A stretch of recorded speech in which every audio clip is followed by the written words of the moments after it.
up, everybody? Welcome to Truth and Transparency. Those of you guys that are following my coverage in the Brian Drake murder Dr. Moore case, welcome. This episode's for you guys. Well, let's see what we're looking at here. Got a couple things for us to...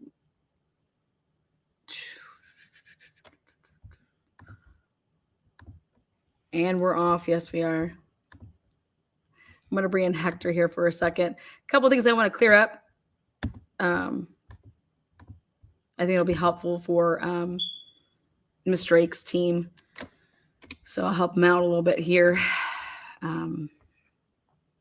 Let's go like this. Again, come on in. Come on in. It's Sunday all day. I don't know if you guys saw the title of this, but I did find the... What is it? The Super One cameras. I found the Super One cameras. Well, sort of, kind of. I also talked to Jeff today from Super One. He is the manager, the store manager. Very interesting conversation. Let's see.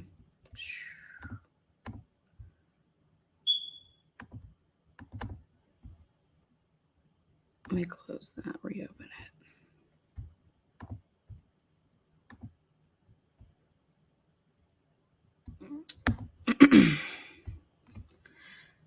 Oh, there we go.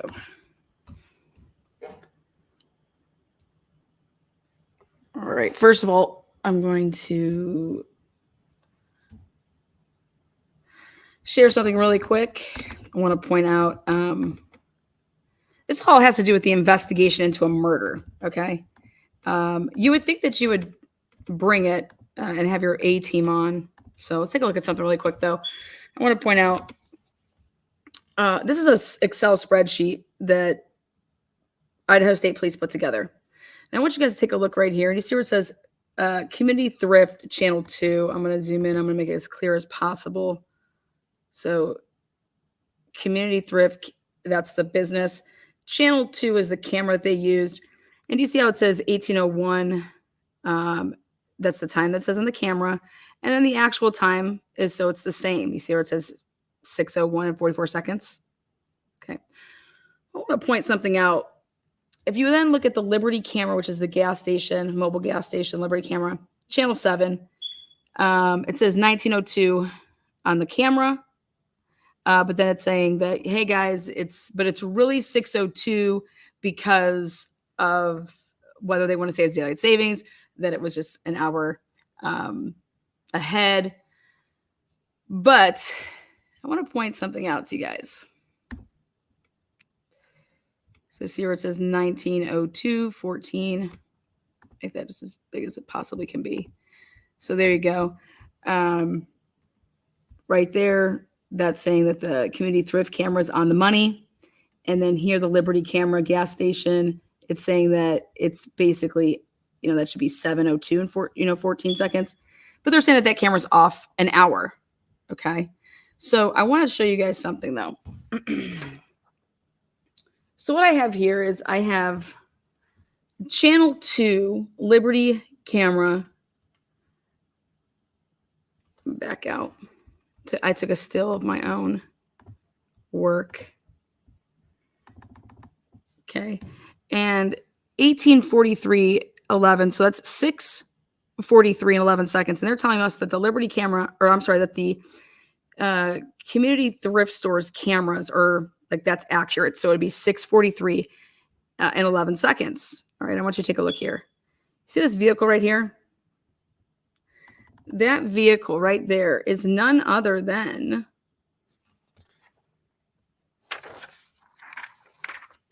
Isaac Funderburg's vehicle. That is Isaac Funderburg's vehicle. Now take a look at this, though. I then went and took a still shot of the Liberty camera gas station and 18:43 and 39 seconds. So 18:43 and 11 seconds. And Isaac would be heading, north. Same thing in this still picture. This is the Liberty camera gas station, though, but he's in that lane and he's heading north, and that is his vehicle. But I said to myself, wait a second. What are the odds that good old Isaac is traveling at 6:43 and 11 seconds, and literally by the time you would get from this point to get to this point in the street, okay, 18:43 and 30, that's about what it would take you, 20 seconds, okay? So I want you to take a look at those timestamps. 28 seconds, all right? But wait a second. I thought the Liberty Camera gas station cameras were off an hour. Now, either this is just such a coinky-dink that Isaac Funderburg is making his loops and rounds with whatever drugs he's slinging, okay, to the point that he's able to time it up that, hey, at 5:43 and 39 seconds, I'm right here. And literally that's where I was and will be in an hour from now.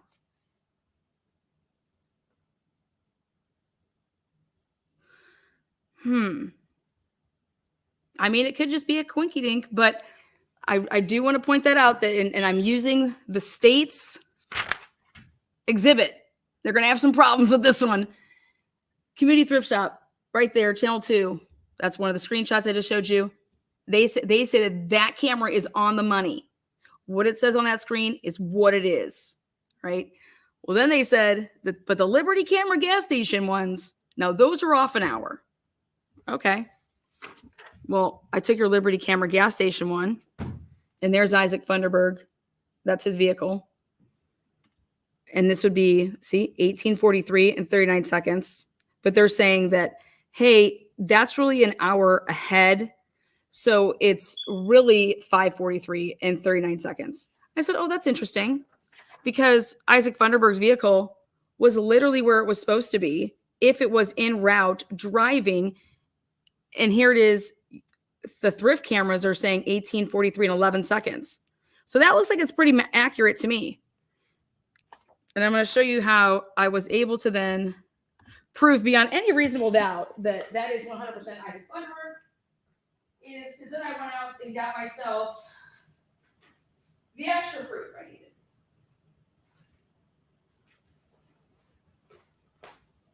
Which would be, there's Isaac and a girl, not sure who she is, don't care. She's not important, but there's Isaac Funderburg's vehicle, okay? And here he is, Isaac Funderburg. And where did I get this picture from? Straight from Facebook. Straight from Facebook with metadata behind it. Okay, there you go. And then here, just to double down on my shit, then I went ahead and made sure that, you know what, I want them damn dogs. There he is with his German Shepherds in. And that's his mama. Happy birthday, Isaac. I love you very much, son. What's funny, I came across this name. A lot via Facebook friends. And the people that Gina Spain Ireland is friends with is all these motherfuckers that get pot with drugs. We're talking about selling it, having it, distributing it. So much so that a name popped up named Shaun. We'll put it like this.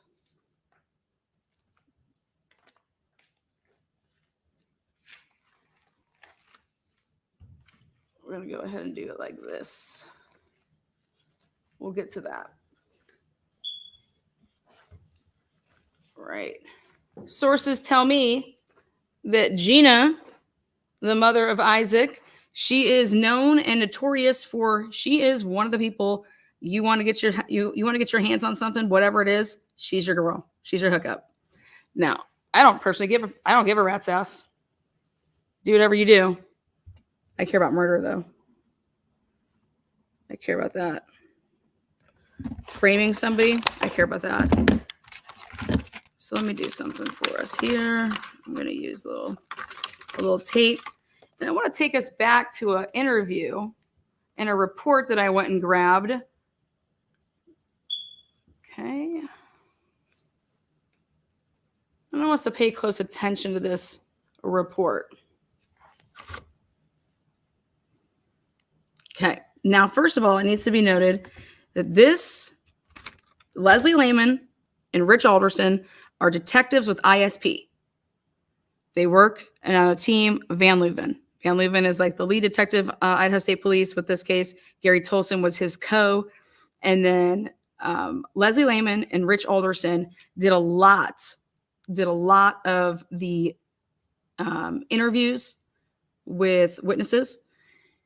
And now Dave McClelland is a detective with the Boundary County Sheriff's Department. So you have Bonners Ferry Police was working this case in the beginning, like for I don't know, 15 hours. But then they stayed around to like help out, and ISP was using like their offices and stuff like that. But so the Boundary County Sheriff's and Bonners Ferry Police Department, they were on it right away. And then it got into the hands of ISP at 9:00 in the morning on the 13th of March. The murder was at what they want to say is 7:26. I want to say is around 6:50 to 7:00, p.m. So, but the state's case is it was at 7:26 p.m. I believe the murder was between 6:50 and 7 p.m.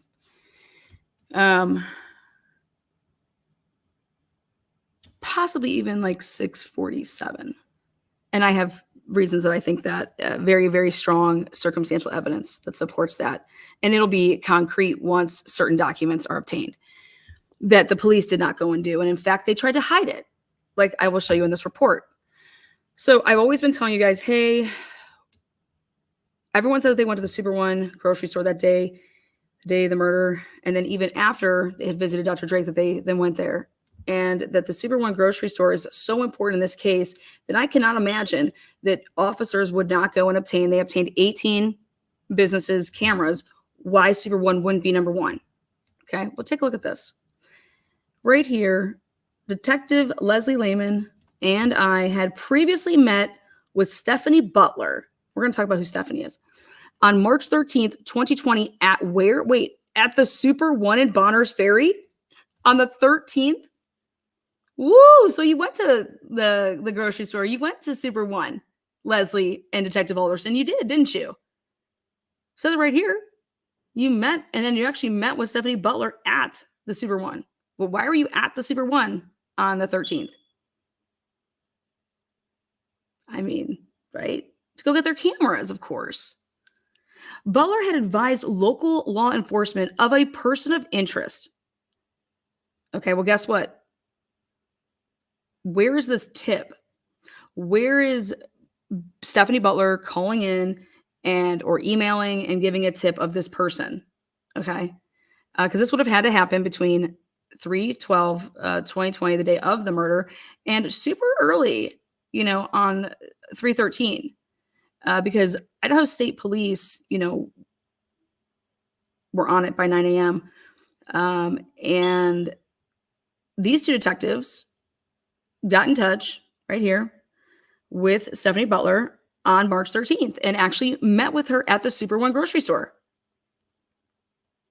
What the fuck are you doing there? What are you doing at the Super One grocery store? Whoever meets with somebody that you have them down at the station, hey guys, just meet us at the grocery store. Well, I can tell you why you were there. I think a fourth grader could tell you guys why you were there. To go get the cameras, right? Absolutely. We met with Stephanie to receive her information. During the unrecorded conversation, are you kidding me? The most important interviews in this case happen to just be unrecorded. Just like Isaac Funderburg's Spain, Ireland's phone call with Leslie Lehman. Now again, Leslie Lehman not recording her shit and doing it with Detective Alderson. Just like those two tandem did it with Isaac Funderburg's phone call. Okay? On the same day. Because Isaac was lying. So during this unrecorded conversation, imagine that. Steph, do you guys see a time there? What time was this? What time was this at? Stephanie advised us of a person of interest, Shaun Helsper. She felt, I'm going to zoom in here. Actually, I'll go like this, make it even bigger. She felt, what'd she feel? What'd she feel? This is just going to blow my mind. Stephanie advises she felt that law enforcement should look into this person, Shaun Helsper, because from her observations, he was a drug user, had exhibited odd behavior, and was a bit of a wanderer. Stephanie did not have any evidence or direct observations of Helsper's involvement, but she felt, but she felt that she needed to inform law enforcement because he had recently shown up. Excuse me? Let me tell you when this report was written up. This report was not written up until 9/11/2020. Wait, 9/11/2020? Yeah. So much so that that's why Leslie Lehman has a huge typo over here. Stephanie knew he walked in the area around Dr. Moore's office. It was supposed to say Dr. Drake's office, but she did not know of any violence committed by Helsper. Okay, so I have a bunch of questions, like any investigator would have. Let me tell you my questions. Question number 1, Stephanie, how do you know Shaun Helsper? How do you even know that name? How do you know that name? How do you know him? How does Stephanie know this man? Number 2, it was such a hush-hush thing, okay? When I say hush-hush thing, Bonners Ferry was not told, the community was not told who the victim was for many days. So on March 12th, it was not like, oh, breaking news, chiropractor Brian Drake shot down, murdered. No, not on the 13th either. Nope. So to call none other than it will come out here when I flip the page, Dave McClellan. Now he's another idiot. Dave McClellan, this detective who has, we're talking 20, 30 years experience. He doesn't record any of his encounters with eyewitnesses. Doesn't even write down, doesn't even take notes, doesn't even write reports. Isaac Spain, Ireland's fiance, Aaliyah Sandelin, had the pleasure of meeting him on 3/12/2020 when Marty Ryan said, hey, go over and interview her while we're with him. Keep them separated, right? You got to keep them separated. And Mayberry sheriff went on over there. He's not a sheriff. He's a doink. And interviews her. Again, he says, I have nothing to record anything with. Dude, you have a phone. Phones record. It's 2020 at the time. Didn't take any notes. Didn't have any devices to record anything. But he said it didn't matter because she had nothing to add to it because she was just saying what he said. Who's he? Oh, you mean Isaac? Okay, really? Well, that gets blown up, doesn't it? Detective Mac. That gets straight blown up when ISP interviews Aaliyah, and she has lots to say. So we'll get to that. But Detective McClellan is the one that supposedly took this call or email or whatever it was and didn't make any notes about it, doesn't have a report about it, nothing. Somehow gets it to Detective Lehman and Alderson and somehow gives them this phone number of, the Stephanie Butler woman. Like, God, who's Stephanie Butler, right? Well, we're going to find out. And here, just call the Stephanie Butler woman. She has a tip for us. She wants to tell us about somebody. And it's a Shaun Helsper. Now, this is what I think is even funnier. Wouldn't you think that, I don't know, Leslie Lehman or Rich Alderson would, follow up with this tip and this lead and talk to Shaun Helsper? Because you know what I think is really interesting about Shaun Helsper? Is the people that he hung out with. But more importantly, what Shaun put on his Facebook, he had 5 Facebook pages. Or what do you ever call them? You call them pages? Yeah, pages. 5. And I'm like, what the fuck? Okay. Let me tell you why you have 5 Facebook pages. Because you can never remember your password, okay? because you go away to jail and prison, and then you had to come out, and then you're like, oh, how come I can't get in my Facebook account? I'll just start another one, you know? So yeah. But on one of them, he, on March 3rd, 2020, like a week before the murder, changed his employment status so that he just got a job in Massachusetts, all the way across the country. And here I think it's interesting that Shaun Helsper is going on Facebook to literally put on Facebook that he is and accepted a job in Massachusetts on March 3rd, 2020, only to then have homie here, Stephanie, say that Shaun Helsper, he had recently just shown up. Recently shown up? What does that even mean? Recently shown up where? At Dr. Drake's? Recently shown up where? Just in the neighborhood? Because that interests me. Because Shaun Helsper tried to make it seem like on social media that he was miles away, like across the country, Massachusetts. Now, this is all Detective Lehman and Rich Alderson put, in this little section of what Stephanie wanted to give them about this man. So you would think that these guys, these detectives, would go and interview and call up none other than Shaun Helsper's, right? I mean, wouldn't you give him a call, meet with him, or do some homework? I mean, what are you going to do? Well, can you believe it that nowhere in the discovery is there an interview with Shaun Helsper's? This man was never interviewed. Or if he was, it was not turned over and it's a Brady violation, right? But it gets better. But on March 24th, 2020, the police would give Aaliyah Sandelin and Isaac Funderburg, well, I take that back, Isaac Funderburg, a police photo lineup and have 6 or 7 what they call six-packs. And I came across those. And so there's usually a person of interest in each of the 6-packs. And so you put the picture of the one person that is the interest, okay, person of interest, and then it's surrounded by, 5 other photos to make the 6-pack up. Well, on March 24th, 2020, very interesting. Shaun Helsper is one of the persons of interest, allegedly, and in one of the 6-pack lineups. And I'm totally confused because Isaac Funderburg was very, very like, hey, the guy I saw, he was of like Middle Eastern descent, dark facial hair, and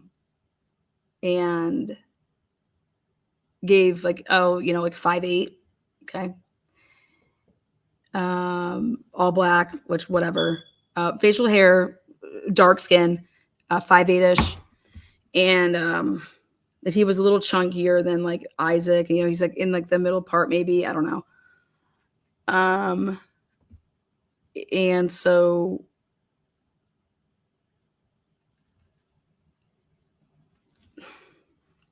that description does not fit Shaun at all. Just so we're clear. Shaun, over 6 feet, super white, like bald head, like shaves his head, and light hair if he has a little bit of hair, green eyes, pale as fuck, and skinny as fuck. Like typical somebody that would be on drugs. Okay. So I said to myself, why are the police showing Isaac 6 or 7 6-packs? Then, and that happens on March 24th, like, why aren't you showing Isaac a 6-pack of the Middle Eastern one lineup that you gave, and that would be it, just to see if he could pick out Caleb Kakoa and Azara, who he basically like pegs to a T, his outfit, everything. So Now, again, coming back here to Stephanie, I say to myself, Stephanie Butler. I said, wow.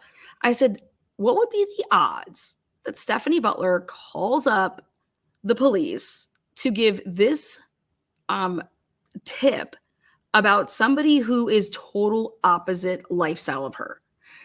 Stephanie Butler is a mom of 4, devoted Christian, does a lot with the church. And in no way, shape, or form, you would think would ever come into contact with somebody like Shaun, let alone to know what the fuck Shaun does with his time, where he's at, or anything like that, who he even is. All right. Because then I said to myself, well, maybe she saw on Facebook that he came to town or something like that. Well, it's funny because no, actually, Facebook says the opposite, that he just, went off to Massachusetts. So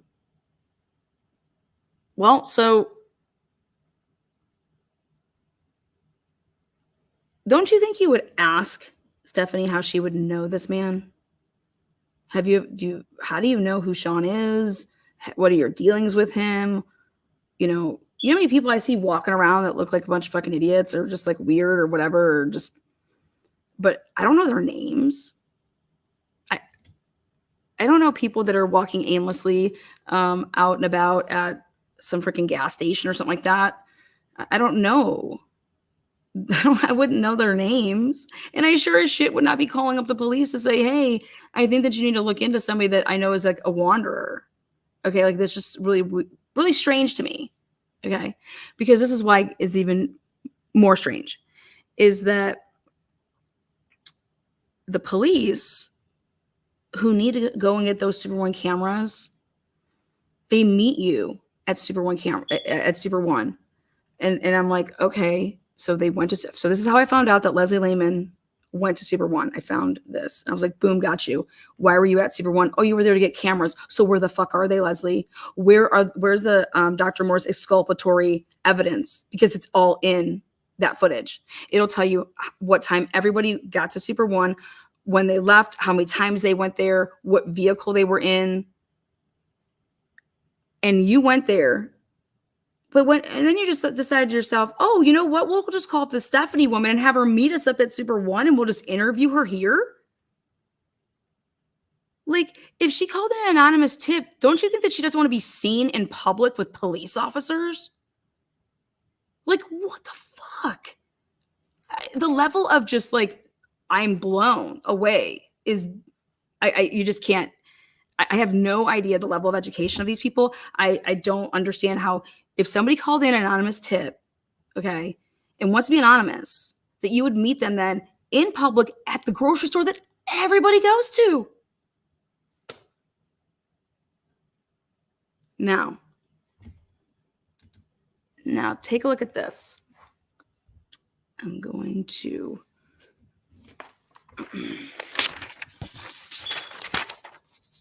all right. Well, I wanted to see when Leslie would ask any questions that were worth a damn. Okay.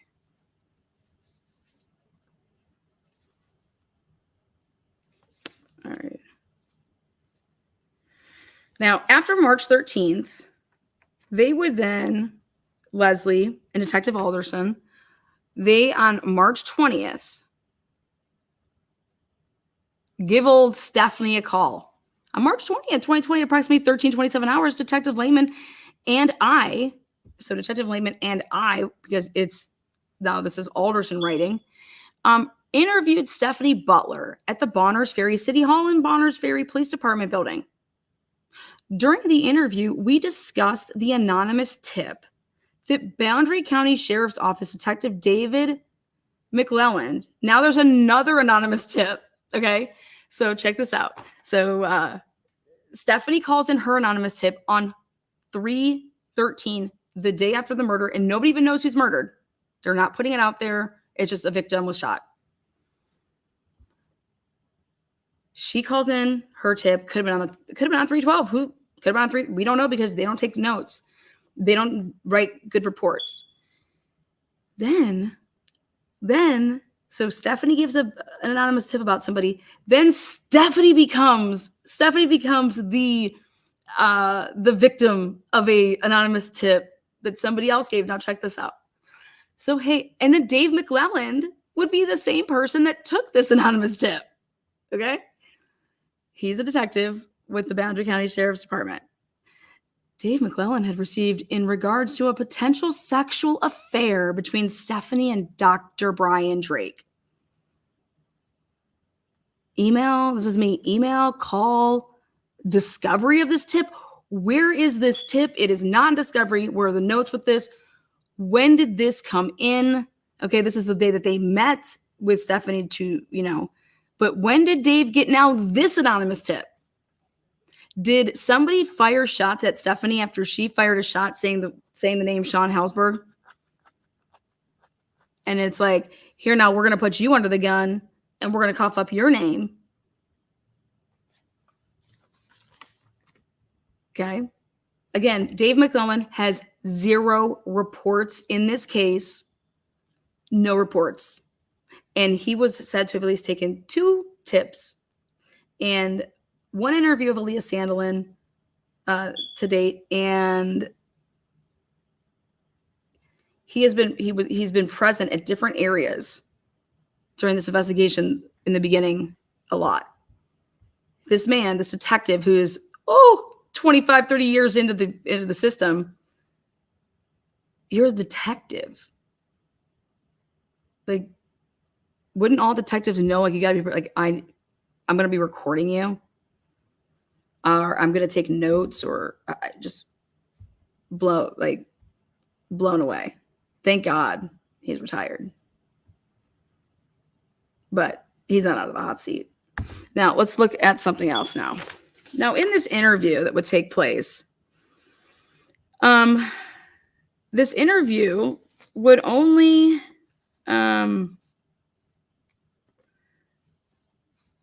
at 13:27 hours, it would only last for about 10 to 15 minutes, and the interview concluded at 13:42 hours.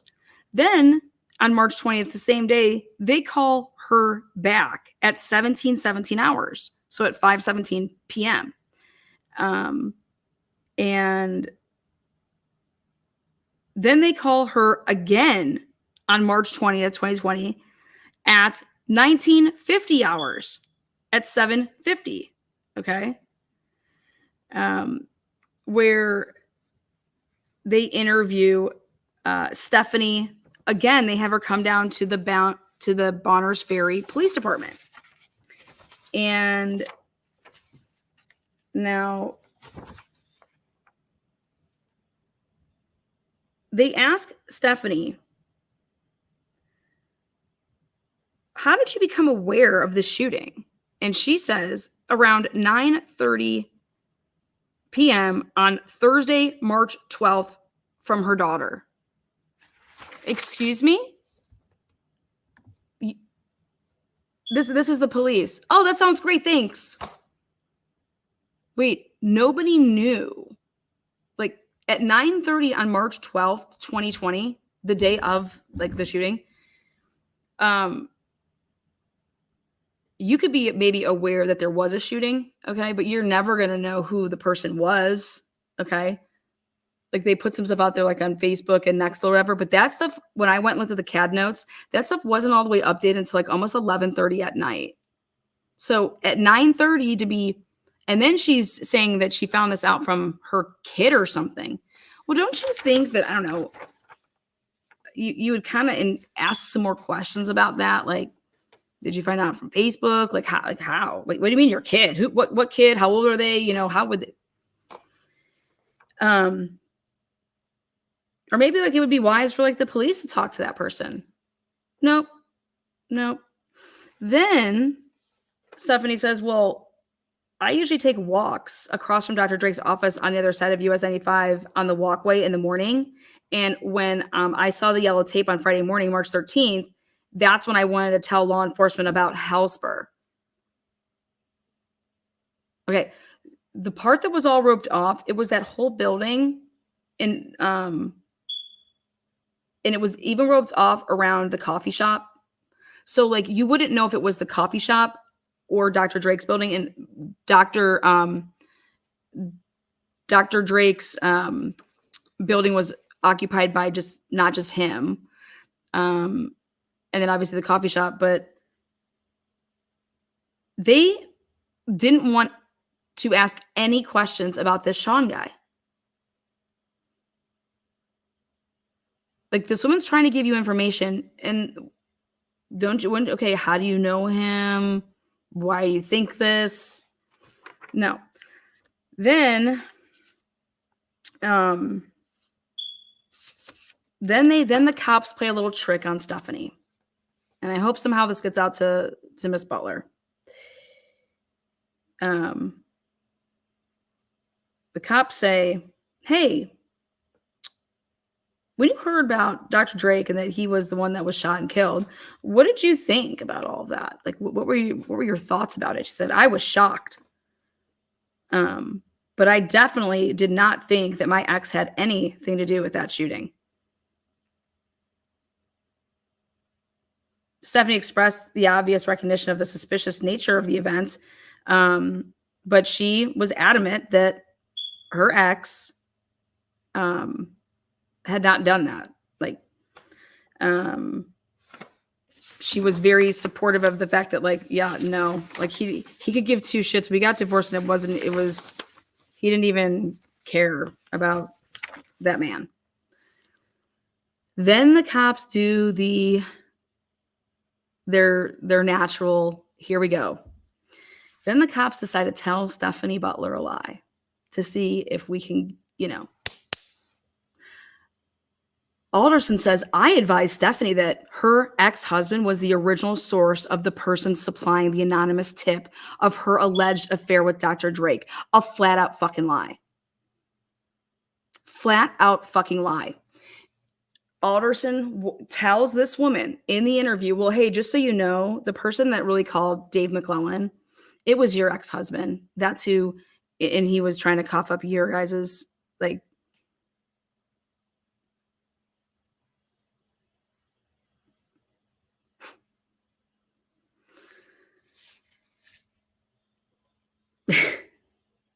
let me tell you something there, Rich Alderson. What did Stephanie Butler say? She said she didn't fall for your tricks, did she? She didn't say, oh, that bastard. Well, yeah, now that you say that, I think that he could have had something to do with this. No, she didn't, did she? But my question is why did you say that? Why is your first, like, why don't you just investigate? Why don't you gather information and then just why do you want to try to get somebody to falsely accuse other people? Why is that your go-to? Cops, hello, cop land out there, detectives out there. Can I just ask why you wanted to try to get this Christian woman to lie and start going at her ex-husband? I strongly have an issue with that.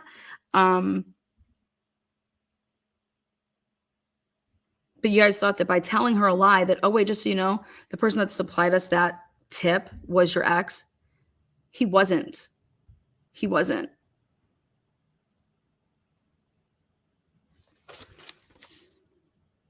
Where's the fucking tapes? Where's the tapes, Alderson?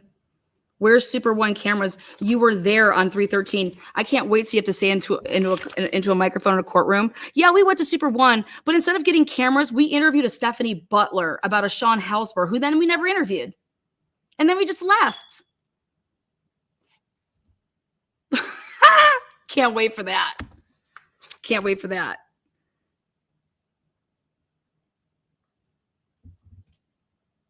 Jennifer Drake is suing the wrong motherfucking people.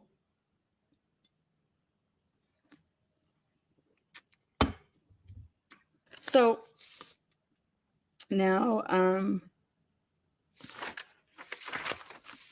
so after the need to lie to Stephanie, then they want to drag all this stuff in, but they never asked Stephanie any questions worth a damn. Or if they did, again, it was on March 13th when Leslie and Alderson conveniently didn't record it. Now, this is interesting to me. So let's go back to this Shaun. Who is Shaun, right? Shaun. Who is Shaun? Well, those of you guys that are from that area, if you guys want to look up the name, let's see. Brandon Hurst, Jake Van Etten, Mauser. Go ahead and look up those names. And you're going to see that just 5 months, so Dr. Drake was killed in March, and you get to October, and Brandon Hurst was murdered, and his body was thrown down like a ravine or something, and then he was like labeled like missing for a little bit, and then they recovered his body. And Shaun Helsper is involved with all those people, the names that I just told you, and Gina Spain Ireland, Isaac's mom, and Shaun Helsper's brother and him would bounce around living with random people all the time. And at the time of Dr. Drake's murder, where the 911 call traces back to that they want to say is Isaac's, which we still don't even know if that's accurate. It traces back to right literally down where the trailers are, where like Shaun Helsper's and a guy by the name of Wiley, who jumped in front of a train allegedly and committed suicide.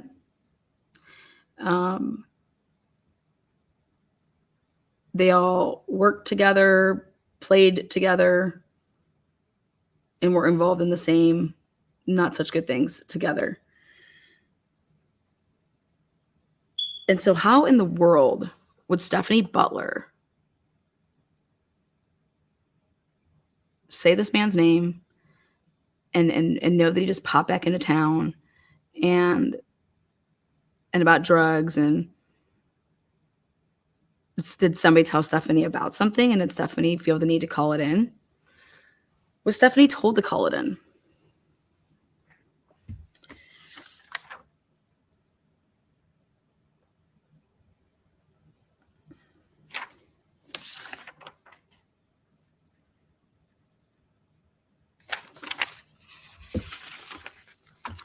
I'm going to show you guys something. I'm going to print a piece of paper out for you. This stuff is just wild. Let's see.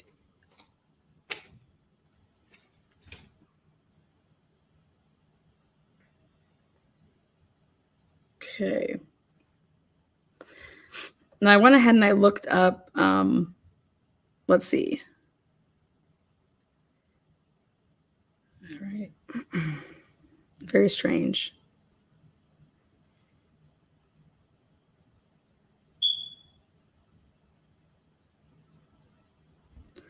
All right, here's that post.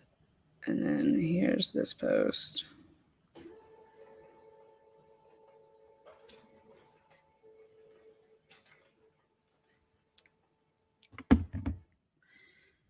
Now, there is a chance that there's Shaun, March 2nd, letting everybody know that started a new job at self-employment.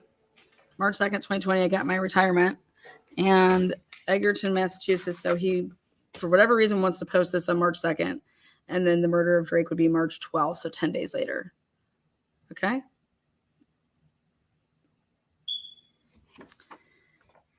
Then August 2nd, 2020, he wants to say that that's when he moved to Bonners Ferry.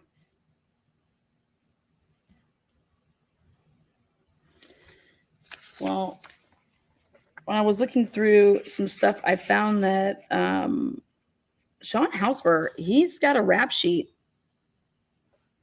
Like, him and his dad have hella cases, like 52 cases in Idaho. 52 cases.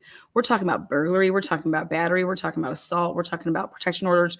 We're talking about, yeah.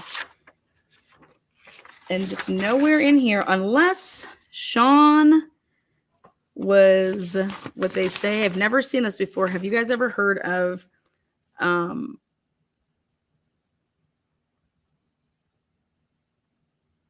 well, Shaun was registered at living at 6626 Fry Street. And I'm going to pull that up so you guys can see 6626 Fry Street. And I want you guys to see what cars are parked out front.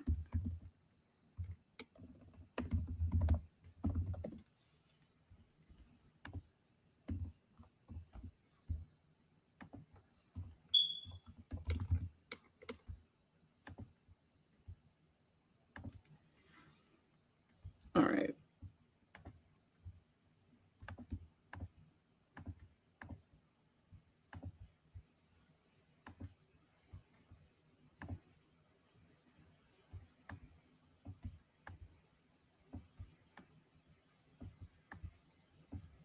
Okay, at the time of this, that car's on a ton of surveillance. This car right here, see that right there? See that right there? See that right there? All of these vehicles are literally on cameras all fucking night on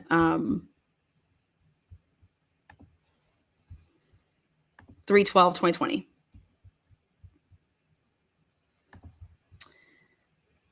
Very interested in this vehicle right here.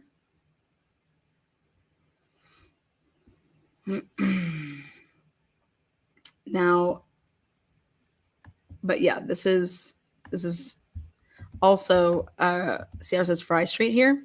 Ready for this kicker? Guess where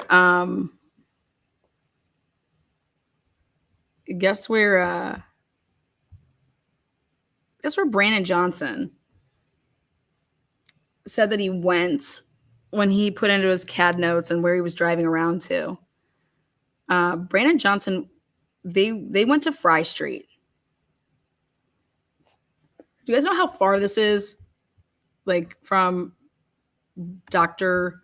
Drake's building. So you come out here and literally this is the 95. Like this is your main. And you make a right here and you're going to go all the way up here. Keep on going. And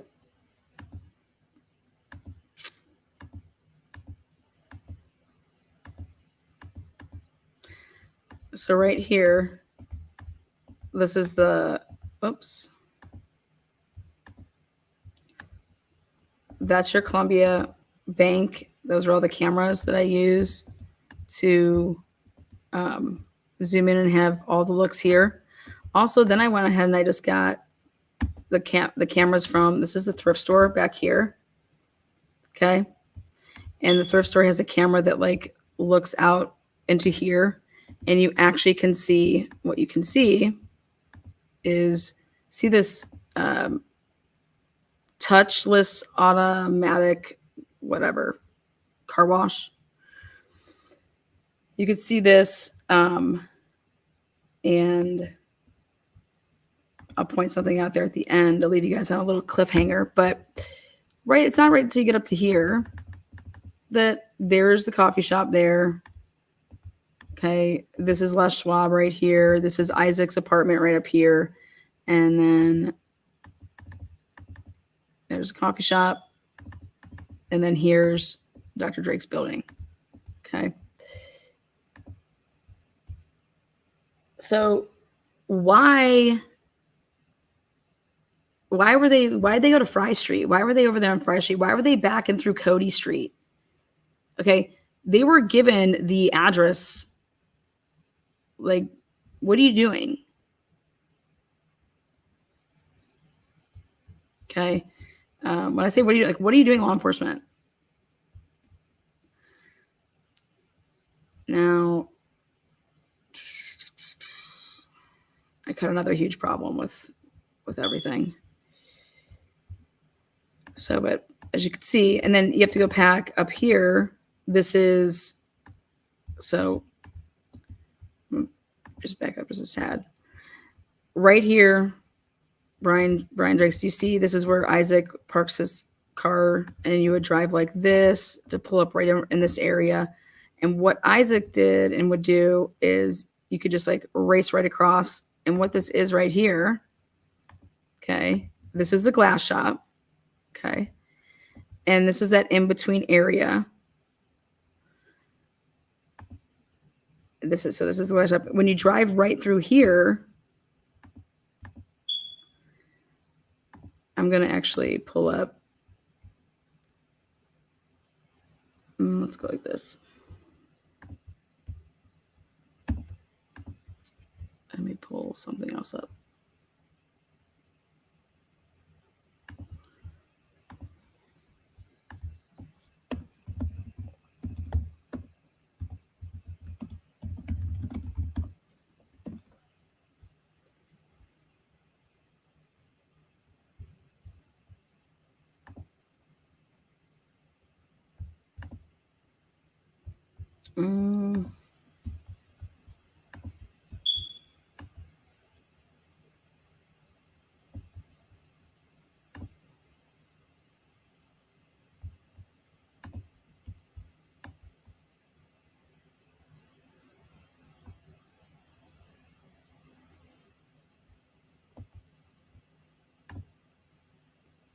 Okay.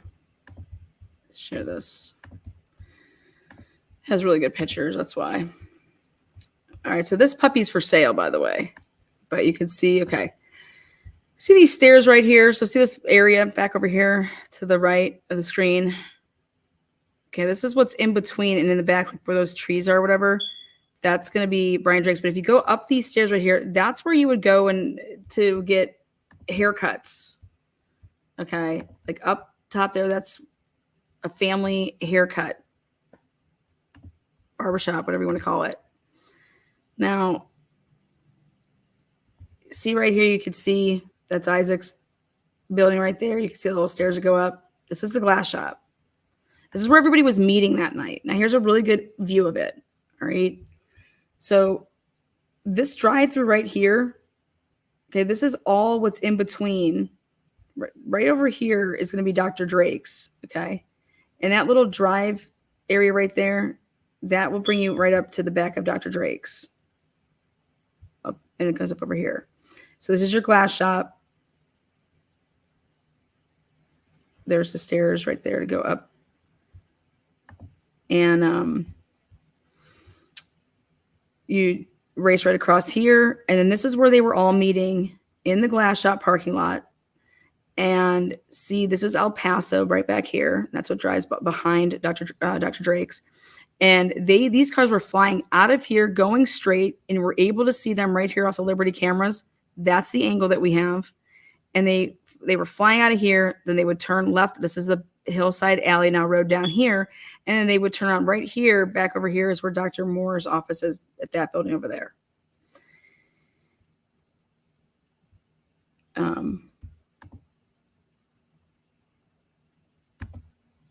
No. Pay attention to this right here, this garage door over here. It's going to get interesting. You see that right there?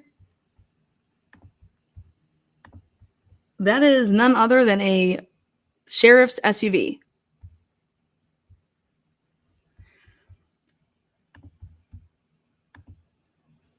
See right there? All this area back here. This is where all the happening shit was going on that night. Okay. There it is. Look at that puppy. Bonner's Ferry Glass and Dorca, okay? See, this is 95. This is El Paso back here. Here's your glass shop. And then there's Dr. Drake. But you have all of this kind of in between. So there's a lot of shit going on here. So when, Isaac wants to say he saw what he saw, I call flat out bullshit. Okay, you would have to be back over here. There's no way you're going to be able to see shit. Okay, you just can't. I've been there. Okay. And I have his times all down, but this is the inside of the glass shop. They sell all your windows, anything you can freaking imagine, okay? Oh, would you imagine that? Look at them doing work on that police vehicle right there. What are the odds? What are the odds? What are the odds? Huh. A lot of dust in there, right? Working on stuff. A lot of dust up in there. Working on stuff, huh? See, look at that, like windshields and shit. Oh, what's that? The sheriff's vehicle? One of the sheriff's vehicles getting worked on? Nice. Nice. They got a nice little relationship there. Nice. Very, very convenient. If you want to hide a vehicle when you're doing stuff, you just pull a car up in there, and ain't nobody gonna find your car. If you're trying to chase somebody, you just pull up into this glass shop, pull into one of those garages, and you're home free. Just hang out, chill out.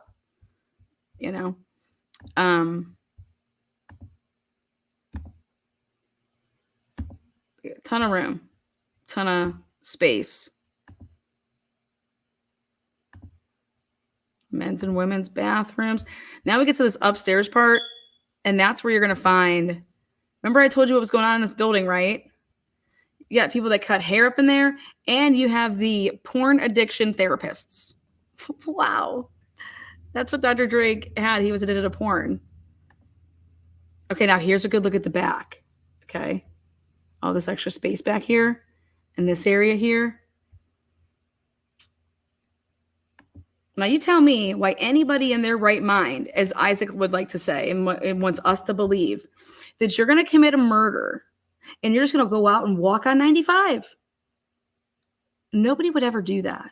Not even a fucking moron. Okay? When you would be back up and through this area, back all the way and staying out there. You wouldn't come up the side of the building and go and look and just be la da da da 95. Okay? No. Isaac, you're full of shit. But you did see what you saw, or somebody did, and someone told you to give that description because it's money. Okay, nobody can just make that up.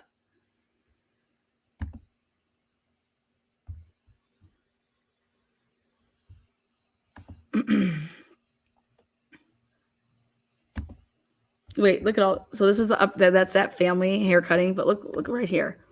See all this like pebbles and dirt and all this gravel and grass and shit?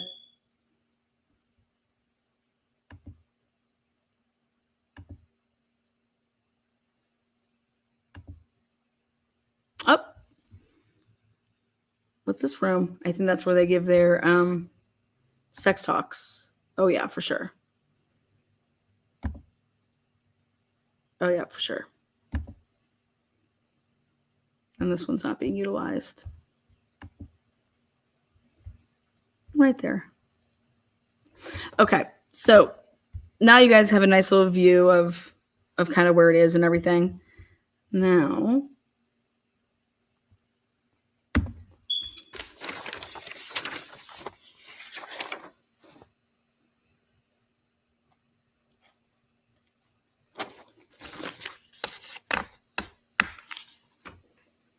let me go up something else.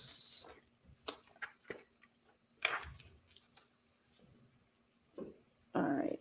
In Isaac's interview, he says that he is upstairs on his couch at 6:30, and he looks down.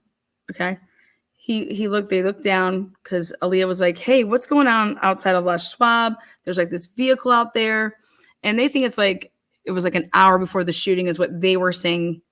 And they were saying the shooting was like at 7:30, 7. And so I immediately said to myself, well, that's interesting because I have Isaac literally. Let's go back to this. And I have Isaac at 6:43 and 11 seconds out driving around. So explain to me how Isaac, and these are just the two cameras. There's one, that's the Liberty. And then that's the community thrift shop. Now explain to me how Isaac could have possibly been in his, up in his house in that apartment up top there, seeing anything when I have him clear as day right there and right here.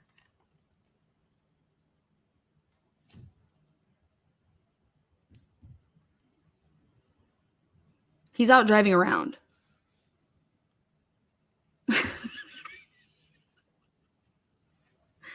All good things for Dr. Moore. These are all great things for Dr. Moore. Nobody did their job. So now let's just start asking these type of questions, okay?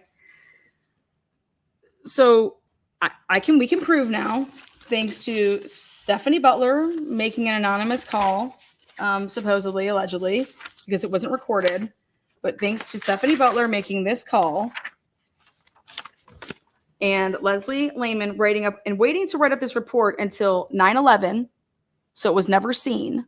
And if you didn't tell anybody about it, but she had to tell somebody about it, because this man, Shaun, he was put in a lineup. Okay.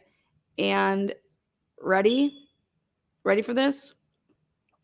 So right here, they went to the Super One. So Leslie Lehman and Detective Alderson, I know for a fact you went and got those Super One cameras. That's what you went there for. There's no doubt in my mind. This is why Atlanta is the GOAT. Bang! Come with them bombs. I'm basically fucking up your investigation, as it's rightfully deserved to be fucked up, because it's fucked, beyond fucked. But right here, you were at Super One on 3/13. You're going to go ahead and you're going to give Dr. Moore and Jennifer Drake this information that they are owed. Okay. Jennifer Drake is entitled to this just as much as, in my opinion, as Dr. Moore is. Okay. Somebody killed her husband, and Dr. Moore is being framed for that. But these are the video cameras at Super One that will literally blow the roof off this investigation. And they went there on 3/13, and they didn't go there to interview Stephanie Butler. Okay. They were there, guaranteed they were there. And this is what's all going to come out, because Stephanie Butler is going to be asked, when you talk to them, did they invite you to Super One, or did you say, hey, I'm at Super One, you can meet me here? I mean, who would ever want to meet in person if you're making an anonymous tip? That's, I think, defeats the whole purpose of anonymous. Let's just go to the grocery store, where everybody in that town goes to. Like, literally everybody, that's what they do. That's the fun part of life for them. They go to Super One grocery store, and I don't even know what they do.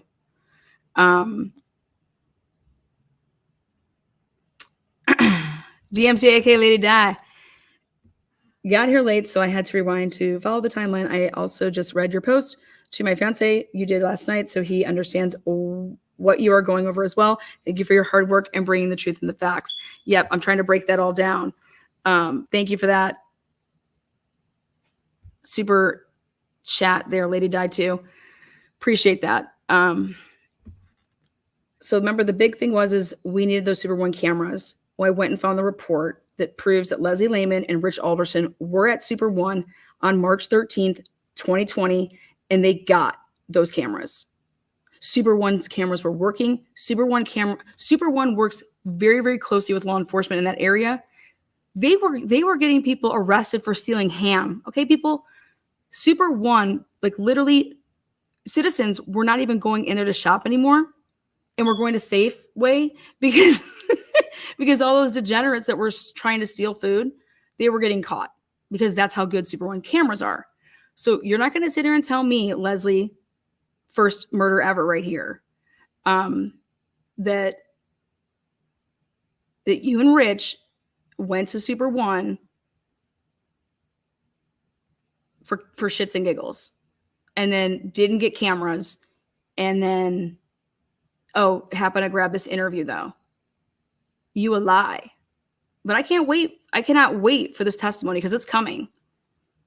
It's coming. I believe that you guys have the videos. I believe that you have the videos, and that will exonerate completely Dr. Moore, because it's going to poof, blow up your guys' little timeline of when the murders happen, because this is what you're relying. This is everything. And it proves and it shows too that you guys have no problem lying to people to try to get them to say false or incriminating shit. That's what you've done to everybody in that town. But this is your little timeline, okay, that I'm destroying.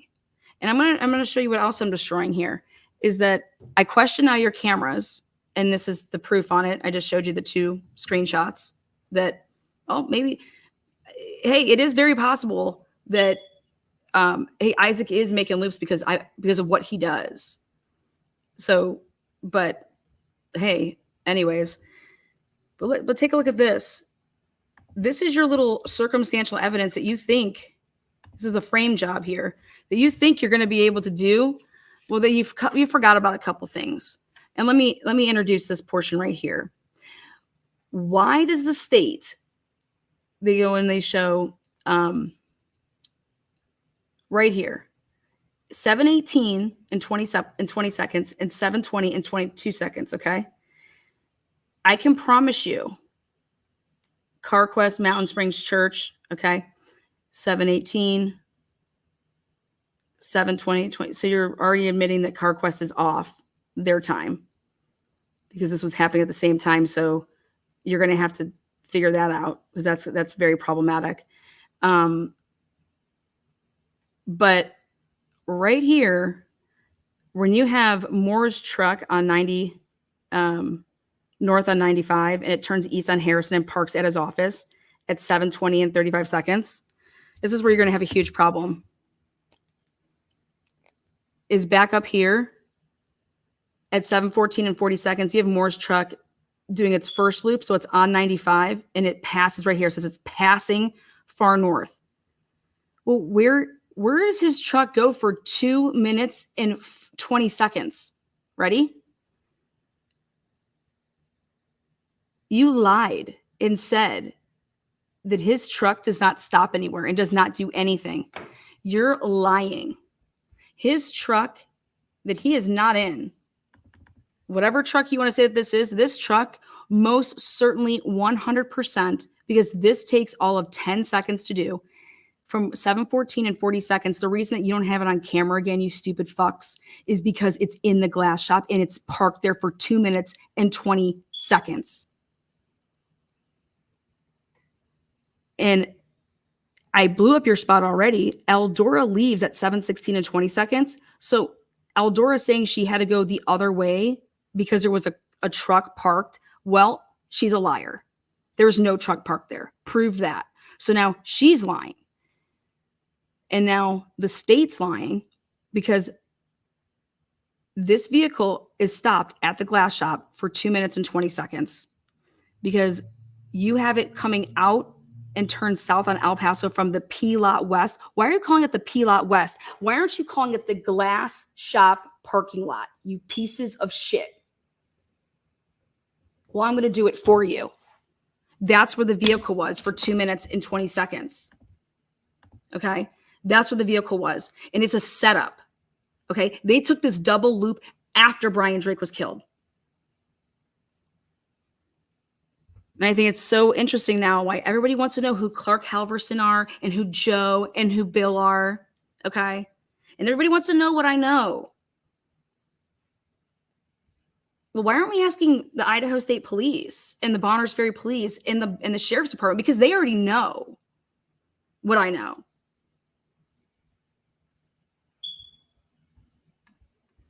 But right here, what was that truck doing for 2 minutes in the glass shop parking lot where all the freaking people were, where all the druggies were? What was going on at the glass shop parking lot? I have everybody's vehicle pulling out and pulling in to include police officers' SUVs into the glass shop parking lot. I have the sheriff's SUV and a Bonners Ferry SUV literally following two vehicles that I know 100% are involved. A truck and a van, a tan truck and a van.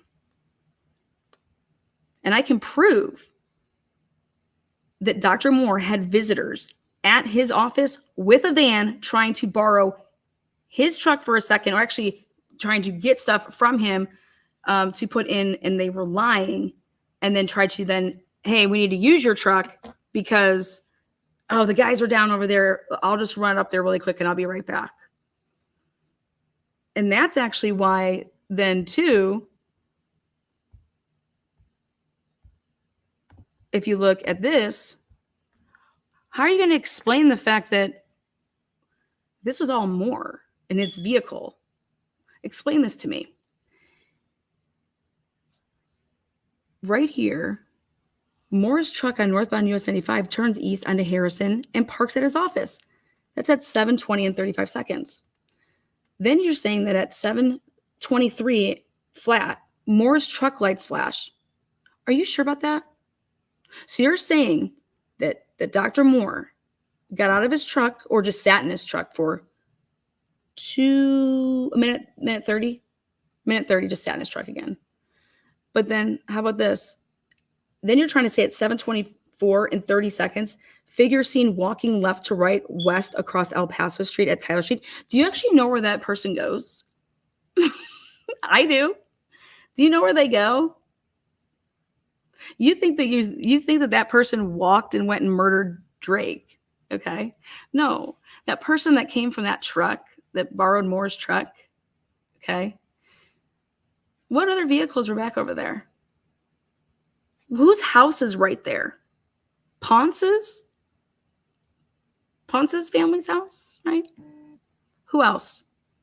What two vehicles are back there? That person walked and got into a vehicle, didn't they? But then this is your theory, that Moore's truck lights flash. Would that be because they locked it and they put the key on the tire? Is that why? So the person that got out, they locked the vehicle and put the key on the tire, right?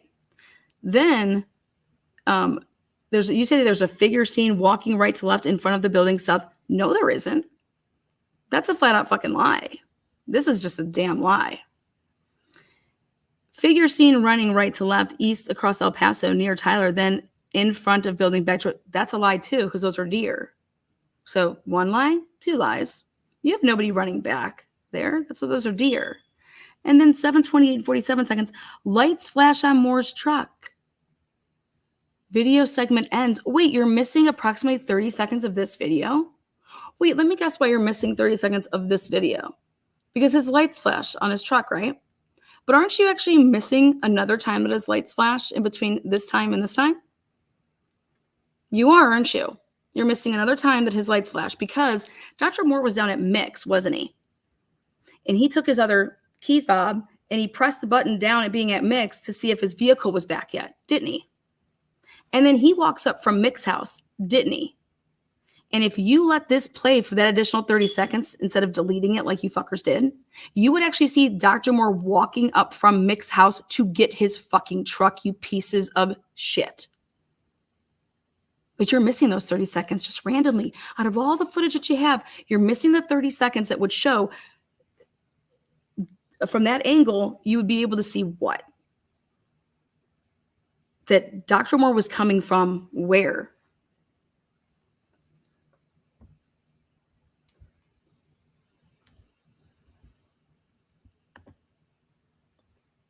Not looking too good for you, is it? Now, then you said that, so take a look at this. Now, lights flash on Moore's truck. Video segment ends, missing approximately 30 seconds video. And then you say 7:29 and 19 seconds. Moore's truck driving east on Harrison from his office. Because it's going where? Back to Mix? Side of Moore's truck driving, so you use Guyman's camera for that. But you're saying Guyman's camera is off 9 minutes? Are you sure that Guyman's camera was off 9 minutes, or was it that Liberty was off 9 minutes and the rest of these are off 9 minutes? You just like to say whatever. Moore's truck then on US 95 past Liberty turns west onto Van Buren Street. Excuse me? Oh, because it's coming then. So then from 7:29 You have nothing. And then at 7:35 and 35 seconds. Now let me ask you something right here. You said, where's the reporting party flashes and has their lights on them? Do you put that in this one? Oh yeah, right. Well, it's this one right here. That 30 seconds that you're missing, when it comes and you resume right here, that's when you have Isaac's car turning around, right? When it turns around into Moore's office. But did you guys, why isn't it in here that you tracked Isaac's car from where it came from? Where did Isaac's car originally come from? Because I can prove that Isaac's car did not come from his apartment. I can prove that Isaac's car came from none other than the glass shop. Why would Isaac's car be chilling at the glass shop? You know, like he said, he was putting on his girlfriend's plates and then he just heard a gunshot. And then he just says, he then sees somebody running, right? And then he was like, oh, is that you, man? Is that you? And then he got his dogs, let the dogs out. I'm going to jump in my car and I'm going to go look for these people, or I'm going to go look for this person, right? Well, that's funny because, wait, then it would be really, really bad that if Isaac's car can't be seen leaving his apartment at that time at 7:30, or I'm sorry, like 7:29 and 40 seconds, but yet you can see Isaac's car lights up in the glass shop parking lot through the Columbia Bank cameras at that time, and he pulls back and he comes out. So he didn't come from his apartment. He came from the glass shop parking lot because that's where he was chilling, just like all these other people.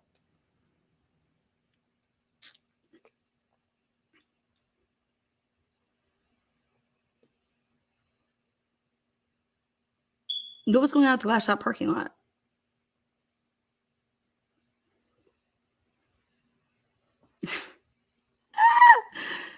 Just all the crack-a-lacks in town. We got all the crackheads in this motherfucker. We're selling our drugs. We're doing this. We're doing that. What's going on? Woo. You know what's even better is that the FBI came in and they did cast, didn't they? Now, cast is shit, right? But the cast report shows that Dr. Moore made 2 phone calls, one to his wife and one to his daughter, right? And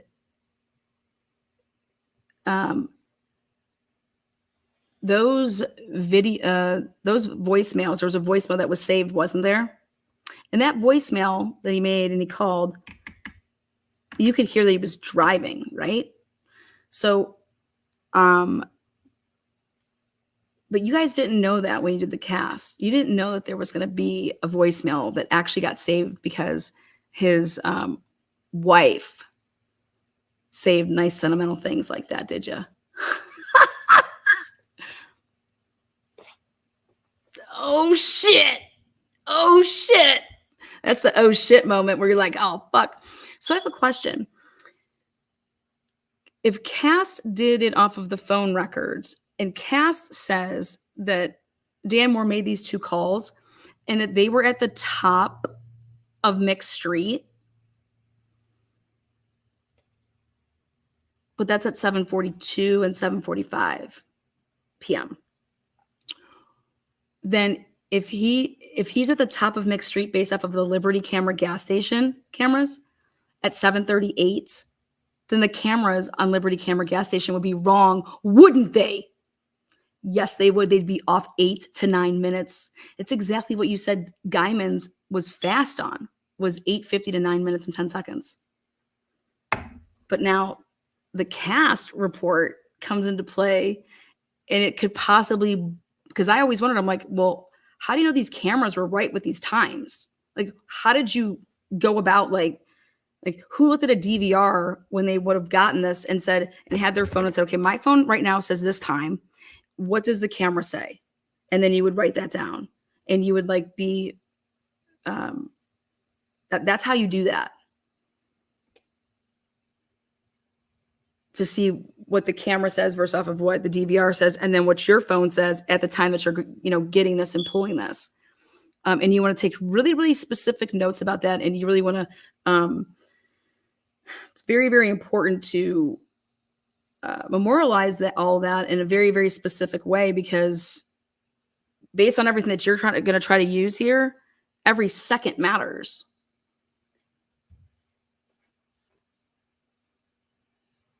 And now I got to ask myself one question. You guys know how CAD works, right? It's like you can't mess with it. When you say that you do something, the time and the date is already going to be punched in. So it's not like I get to punch that in when I got to the scene or whatever. That does it based off of like whenever you're typing something in, it does it for you. It's like universal, right? So check this out. Got one last question for you.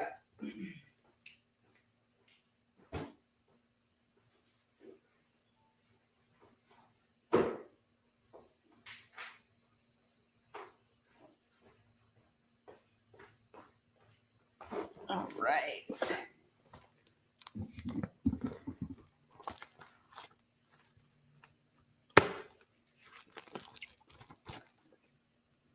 Here you go.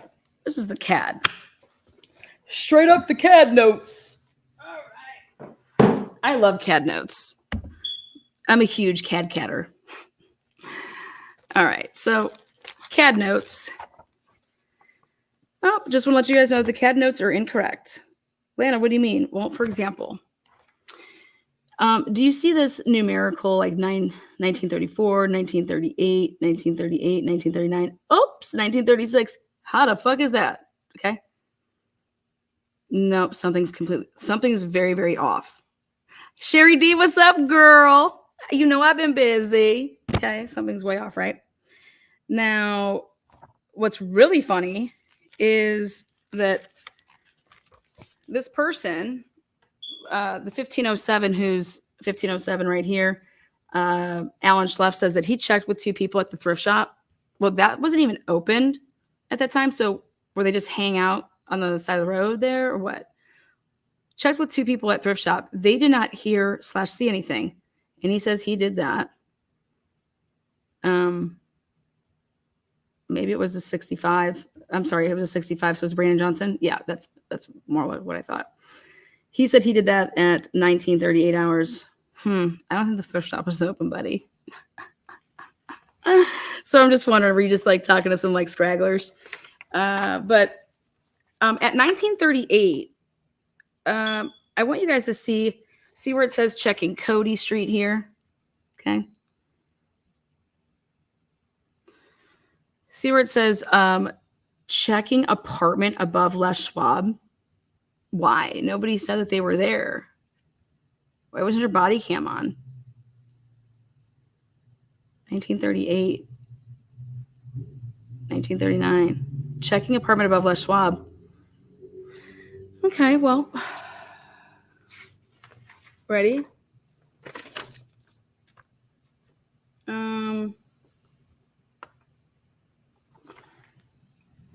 Why does it say that M1, which is medic, at 1947 hours, is saying that subject running on El Paso towards Main Street? M1, medic 1.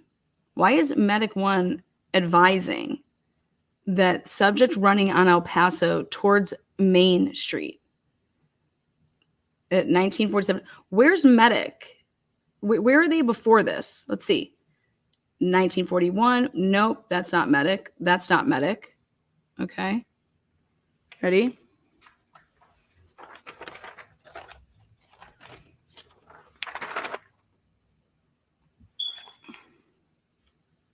Medic 1 right here. Medic 1 at 1938 is saying that they're at 6811 Main Street. Wait, what? Yeah, they're related. That's their sister and brother. Wait. But they're not. Medic 1 isn't at 6811 Main Street. Wait, are they? Ready? Ready for the bomb? Huh. Well, I would get to the end of the CAD notes. And I about fell over. Ready?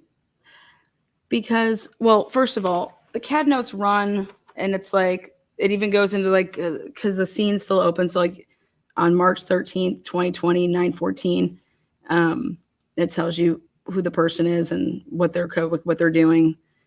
So then here, 3/13, 13:45 hours. Look at this. Code 4 channel, red channel open for normal traffic. Adult male detained, request next. I think that it was a tow, but this is when Hartman was detained. Okay, that's what this is about. And it was 13:45 hours, so 1:45 in the afternoon. All right. So we get right here as we're continuing to go. And do you see this right here? 3/13/2020, 19:37 hours. M10 and M1. Okay. Advise. Staging at Liberty Mobile. Staging at Liberty Mobile. M1 and M10. So it's like the ambulance and then the truck that it's like a black truck that follows, like the ambulance goes around. Wait a second. What the fuck? What are you saying you're staging at Liberty Mobile? This all happened on 3/12/2020. Why are you putting it in here on 3/13/2020 at 19:37 hours? Like that's the exact time that you did it on 3/12/2020. You were staging out in front of the Liberty Camera gas station, but you parked in a very fucked up place. So fucked up that like you ruined the camera angle for that road back there. Okay. Like you couldn't, because of where y'all fucking parked your stupid fucking ambulance and your truck, you ruined the ability for that camera, first of all, to be able to see Harrison clearly. And that's where Dr. Moore was. He was at the end of Harrison with the coroner from, like, that's his alibi. The damn calls came in. Mick Millett passed the fucking polygraph. Okay. Co-conspirator Mick Millett. Do you know that Dan Moore and Mick Millett, if they were to run a relay race, we would be here for fucking 24 hours waiting for them to run one lap around a fucking, they can't run. These dudes don't run. Okay. But we have a problem here. What is this? 3/13/2020, 19:37 hours. Why are you saying that you're staging at Liberty One Mobile? This was supposed to be the exact time. And it is on cameras that you were supposed to do that on 3/12 when you said that you did it. Okay.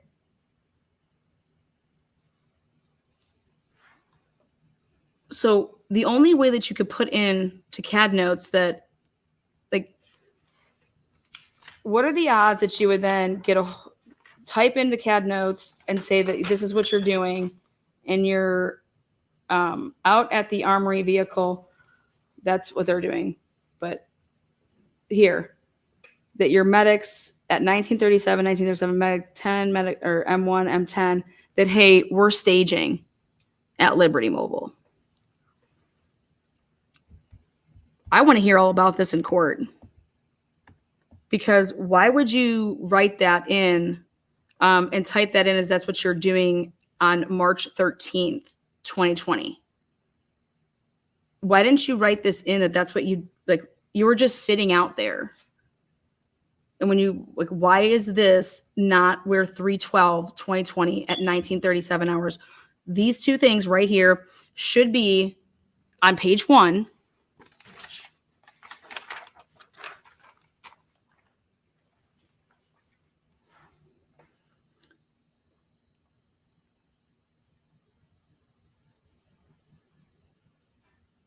See, 1934. You see how it goes to 1938? See that? Did you guys take this out? What the fuck did you all do? Remember, M1 and M10 are not at 6811 Main Street, Bonners Ferry. That's not where they're at that time. At 1938 hours, They're staging at Liberty Mobile, chilling. What the fuck did you guys all do? And I've asked police officers, I've asked detectives, have you ever seen CAD notes not be in order? Because then it continued. See, 1940, 41, perfect, 47, 47, 51, 53, 54, 54, 54, 56, perfect, 20, 09, 09. Now here we go. 04, 04, 04, 04, 04, 06, 07. For like, when you would be typing these in, that tells me that there's a huge, huge problem. And I think it's because they tried to merge 4 different events all together, and somebody fucked up. So that's the cliffhanger I will leave you with. I wanted to keep it under an hour, but wanted to get that last part in. Shaun, so Caleb Cohen-Azara, a person of interest, dead. Shaun Helsper, dead. Shaun's dad, dead. David Wiley, dead. Until next time.